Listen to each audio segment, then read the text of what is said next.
Hi everybody, this is a tutorial video for how to use Roll20 with the Simple System module. This is not an exhaustive list of all the features of Roll20, but I wanted to make a video that just shows you some useful things you can get to know to play Simple System as quickly as possible and allow you to enjoy all of the really great features that Roll20 offers. So first things first, you'll open up your Simple System module.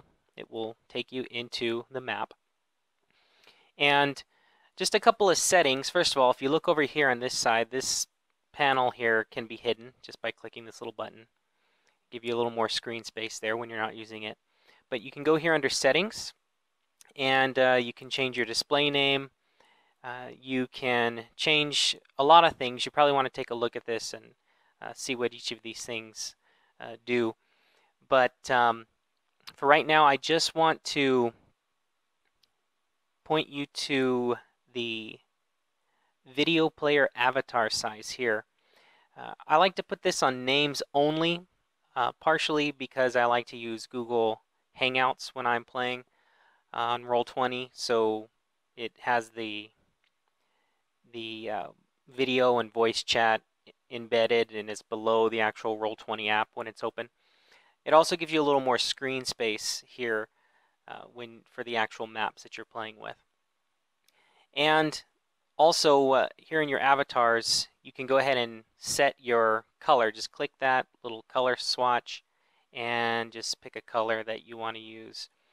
It'd be a good idea to match these to whatever decks you're using. I'm going to show you in just a moment so that you can keep track of whose color is who.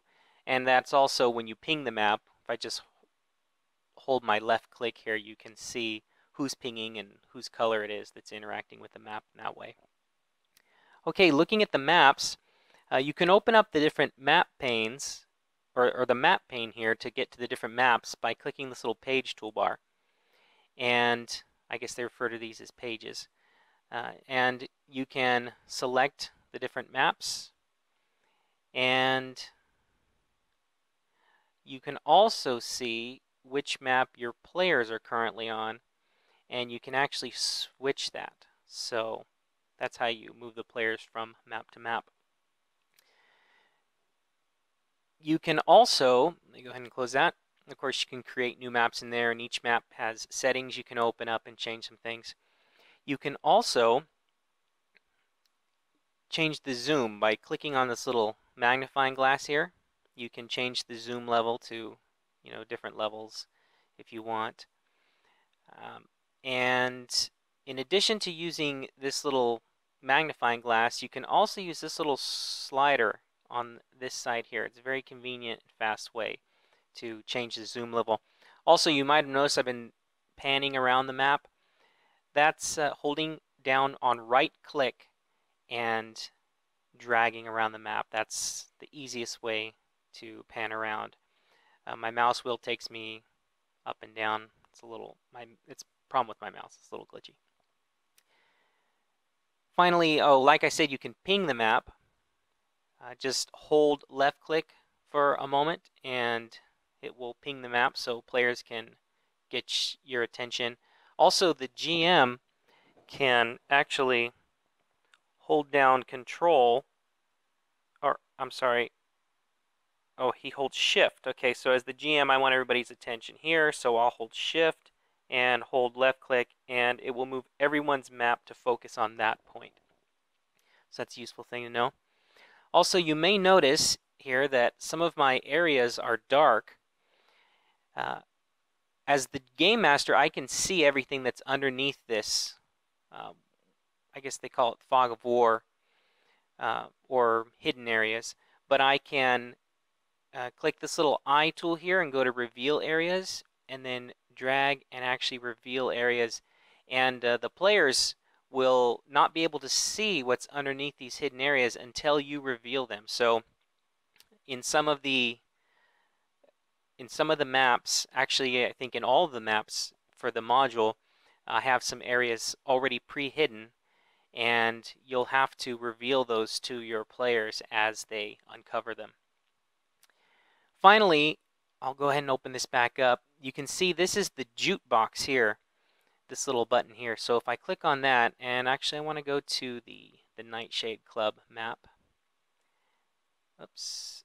Oh, I'm trying to pan around without having the select tool highlighted, and you can see it's not working for me, so that can be a little frustrating if you don't know what's wrong. So yeah, you just select the select tool, and there you can pan again.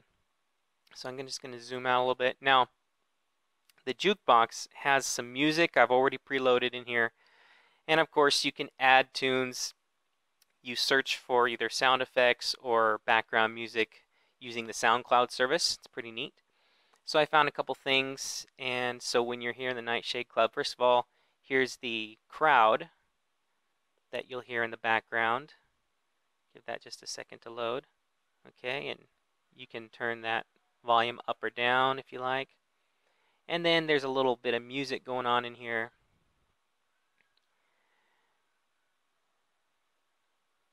So kind of a cool little club tune going there. Sets a little atmosphere. Of course, you want to keep these relatively low so that it doesn't interrupt the dialogue or the role playing that's going on, but it sets a neat little atmosphere. It's a nice little tool that Roll20 offers. And of course, you can just go ahead and stop those when you're done with them. I've also got here loaded a neat little battle tune, so if a fight breaks out, you can set a little mood for the fight using this little tune here. And of course, you can look for others if you want to find something else to play for any maps that you add or any other situations that arise. Okay, a big part of Simple System, of course, is the decks. So if I go up here to this button, which is the, see if I can get my little tooltip here, decks and tables, there's a pretty long list of decks here, and you will show and hide these decks as you want to use them. These, of course, are the resolution decks. They're kind of the core of Simple System. So you reveal these decks, and one player controls the blue deck, another the black, another the green, and so on and so forth. Here I'm my little avatar's got the red swatch, so I would be running the red deck. And anytime that I want to make an attempt, I just click here and flip a card and see the result of my attempt. That's a critical failure, so I'm already off to a pretty bad start. Let's go ahead and flip another one. Oh, there's another critical failure. Okay, finally, there is a normal result. So as you can see, you just look at whatever color that you were flipping, whether it be red, yellow, green, or blue, and then you can see the result of your flip right there. If I wanted to get a better look at this card, I just click on it and I get a nice big zoomed in version there. And let's say that a situation came up where I had to flip more than one card. Well, in that case, the GM would go ahead and, as he highlights the deck here, he sees this little option to deal. So he would click deal. Let's say that I had to flip 3 cards, so then he would go ahead and put 3 there, send them to me, and deal them.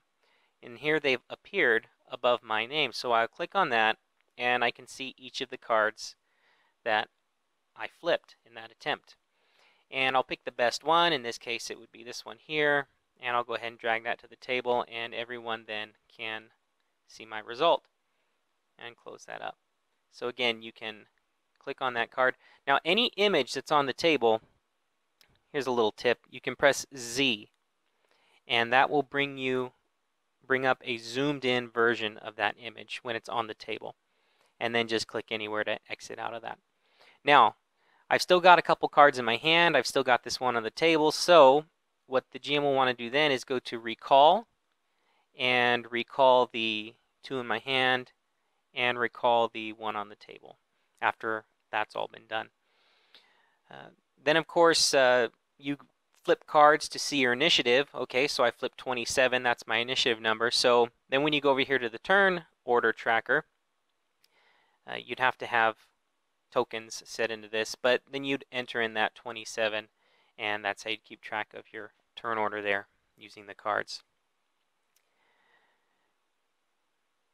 Now, these cards look a little big here, so what you can do is you can go back into your settings tab and you can find the deck size option and just go ahead and turn that down till it's the size that you like having it. There's a few more decks that you'll want to know about. For example, you see you've got your life points, your dying cards, your hero points, your power points, your stereo points, your complication points.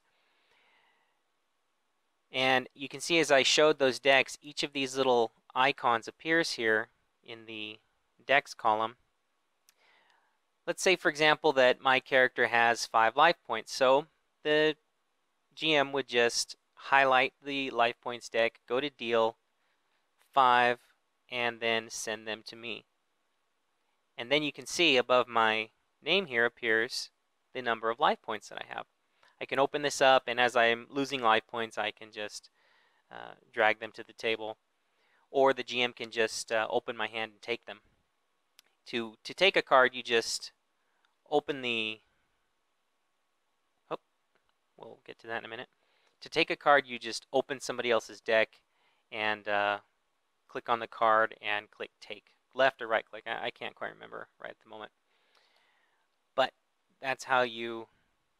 So then dying cards, everybody would get 3. So actually the GM can select all players, 3, and deal, and then everybody would automatically get 3 dying cards. And that goes for each of these type of cards to keep track of things. Alternatively, if you don't want to keep track of that in your deck, you can actually open up or click on a token, whatever tokens are on the table, and you've got these 3 rings here that you can use to keep track of different things. So here in the red ring, I've actually entered the life points for each of the opponents that you'll be facing, so it's easy to keep track of them there, but you could do the same thing with your characters rather than using those cards.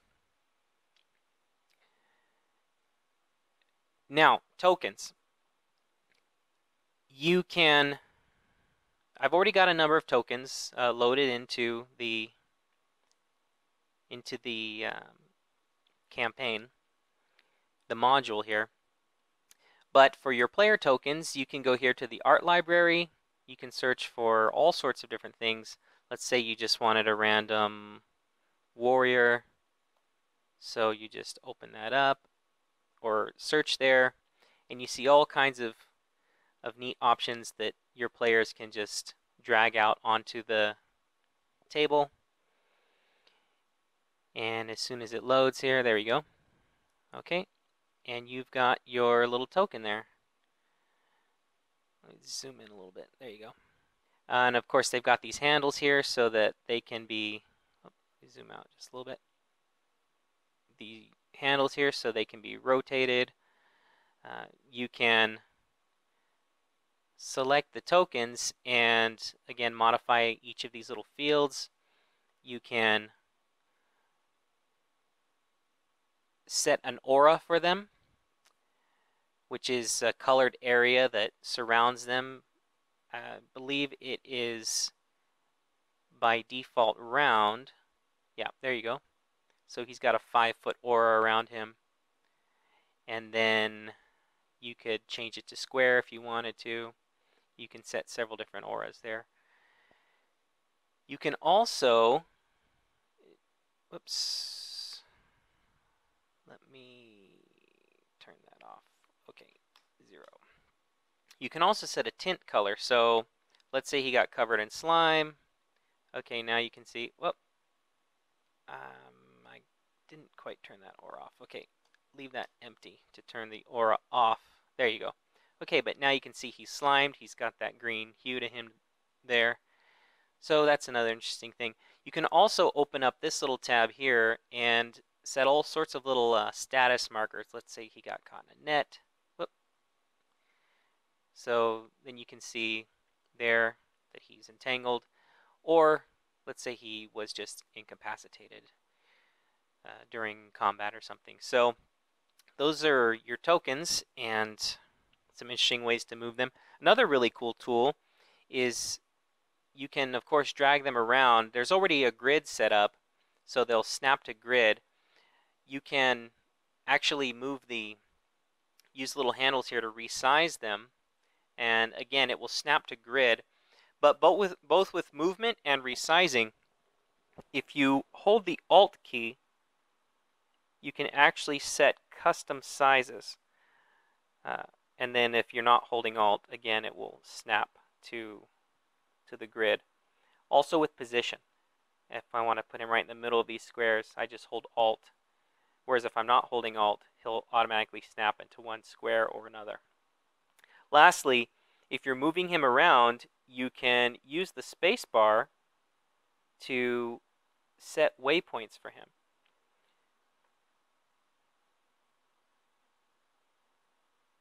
If you notice, if I press spacebar once, it will tell me how far he's moving.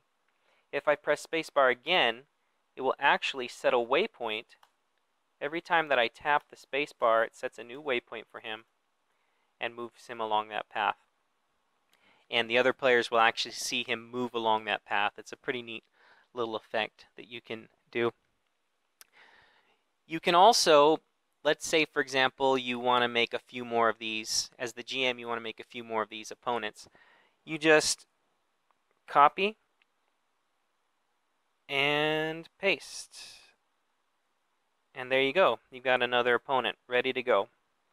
Even with all the totals and everything the same as this one. Ready to, and just delete to remove it. Now, characters. Up here is a tab called the Journal. So if you open up Journal, you can see characters and you can see handouts. And these things work in a very similar fashion. To add a character, I will just click Add, and then it will open up the Edit page here. So I can go ahead and put a name in. Let's make the name Rance Speedwell. Okay, and then the most important thing you want to pay attention to here is can be edited and controlled by. You'll click on that and you'll see everyone in your campaign, and I want to go ahead and give control to myself, Derek M here, and then you just want to give each player control of their own token. I'm going to go ahead and select this token here and use that as my default token. I can also add a character portrait here if I wanted to. I could delete it here. So after I've gone through that initial step, I'll go to Save Changes, and I'll see here some tabs. The one I want to point your attention to is Character Sheet.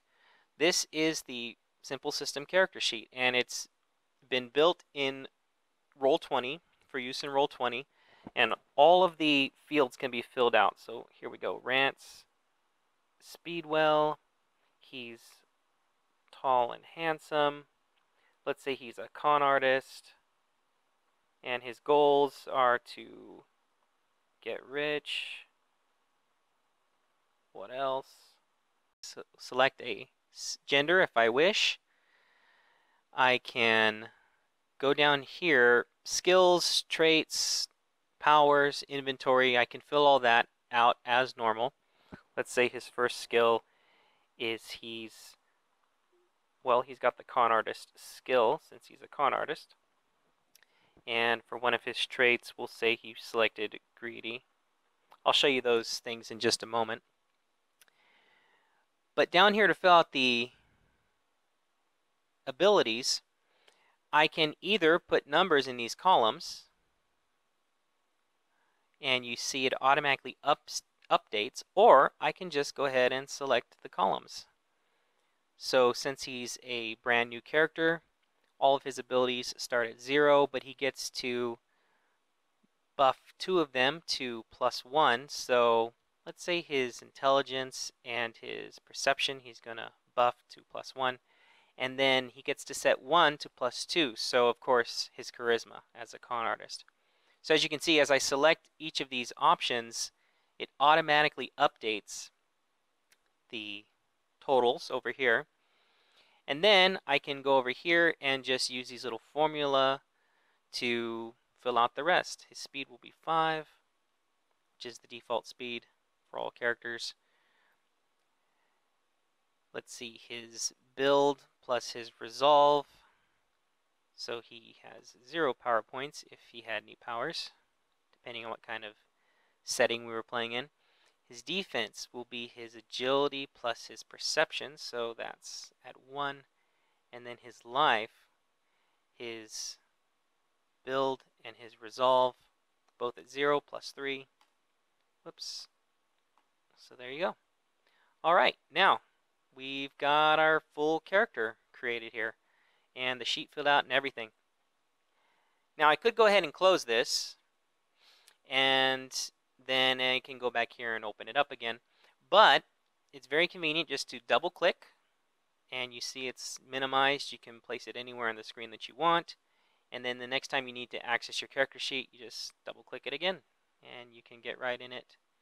Check an ability, check your inventory, whatever. When it comes time to advancing your character, you just go ahead and select one of these little bubbles as you earn experience points.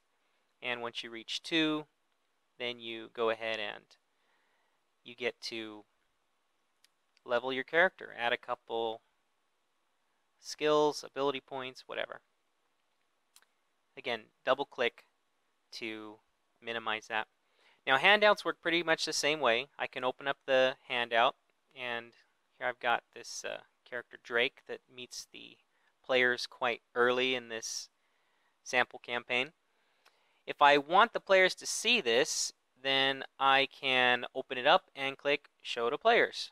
And then this will open for everybody. And then they can click on the image and they can see a nice blown up view of it. If I just want to show it to one player, I can actually drag it to that player's name, let go, and then it will open for that player. And again, these can be minimized for easy access, just the same as the character sheets can.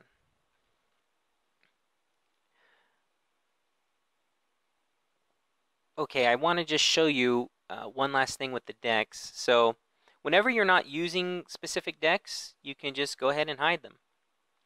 So that helps you save on space. Let's go ahead and show the setting deck here, Star Wars Horizons.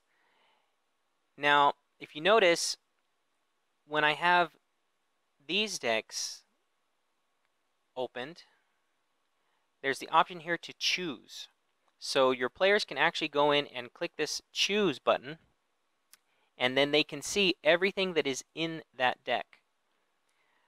Now, as the GM, I might open this up.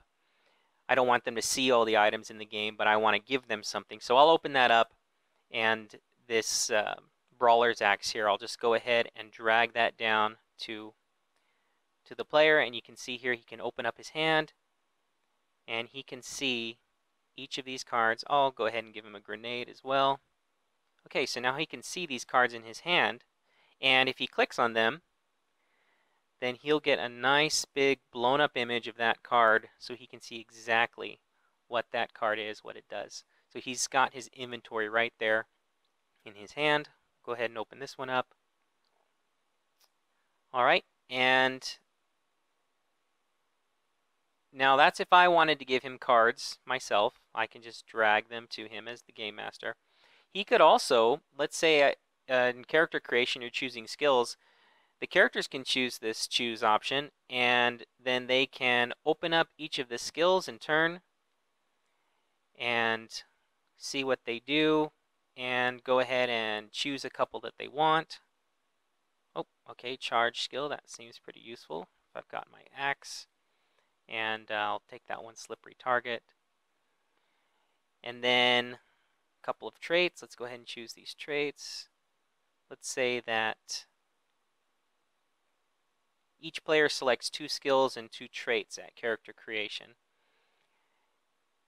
Okay, Grumpy, that sounds kind of fun, so I'll go ahead and take the Grumpy trait there. And each character can look through those. Now, I have one here, the opponent's deck, I'll go ahead and show that. These are each of the opponents that the Game Master can use in the game. Let's go ahead and just open this one up. He could deal these to his own hand, and then he can very easily open them up and see all the different abilities for each of the opponents that are on the table. For example, what kind of belongings do they have? What are their tactics? What kind of armaments do they have? What are each of their abilities? So as you can see, Roll20 is really, really cool.